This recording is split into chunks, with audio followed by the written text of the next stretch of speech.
ముందుగా వేదిక మీద ఉన్నటువంటి గొప్ప అధ్యాపకులకి అలాగే కాబోయే ఉపాధ్యాయులందరికీ శుభ సాయంకాలం. ఆల్రెడీ సార్లు మీకు చాలా విషయాలు చెప్పారు. కొన్ని విషయాలు నేను చెప్పాలనుకుంటున్నాను. ముఖ్యంగా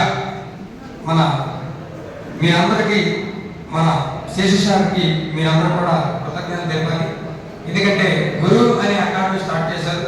సో గురువు అంటే జి అంటే గొప్ప, యు అంటే ఉపాధ్యాయులను, ఆర్ అంటే రెడీ చేసే, ఈ అంటే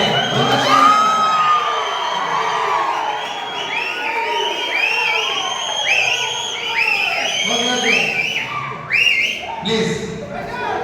ముఖ్యంగా నేను చాలా ఇన్స్టిట్యూట్లో చెప్తున్నాను, కానీ ఇన్స్టిట్యూట్లో అందరికెల్లా డైరెక్టర్లు అందరికెల్లా ఆయన లేకపోతే టెక్లో చాలా మందికి మన మార్కులు 0. ఆయన పుట్టుకపోతే మీ వయసులో చిన్న. ఆయన నిజంగా దానవేర అక్షర కన్నా మీకోసం మీకు జాబ్ వచ్చిన తర్వాత ఎప్పుడు కూడా ఈ ఎస్ఎన్ఎస్ అనే ప్రదేశం మీకోసం ఎదురు చూస్తుంది. మీకోసం ఎదురు చూస్తుంది ఈ ప్రదేశం.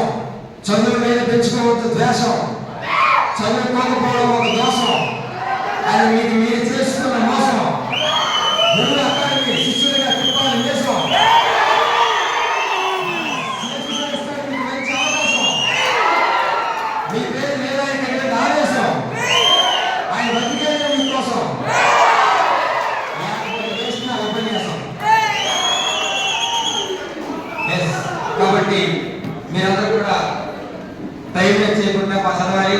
ముందుగా డెడికేషన్ టైం ఉంటుంది, పాటించండి టైము. లేకపోతే చాలా పెద్ద క్రైము. టీచర్లు చేయొద్దు ప్రేము, వాళ్ళ చదువులో చాలా ప్రేము. అందుకే మన ఇన్స్టిట్యూట్కి మేము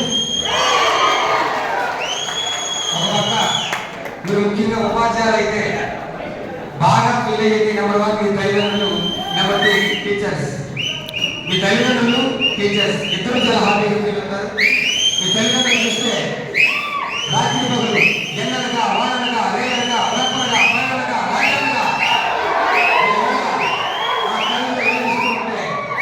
వాళ్ళు కేజీలు తాగి మీకు పాయసం పెడుతున్నారు. అటువంటి తల్లిదండ్రుల రుణం తీర్చాలి మీ విద్యార్థి జనం. మీకోసం ఎంతైనా ఖర్చు పెడుతున్నారు మీ తల్లిదండ్రుల ధనం. ఎందుకంటే గొప్పగా ఉంటే ఇటువంటి కడతారు ఇటువంటి భవనం. ఈతో వాళ్ళతో చెయ్యొద్దు రోజు రథం. చదువే మీకు శరణం.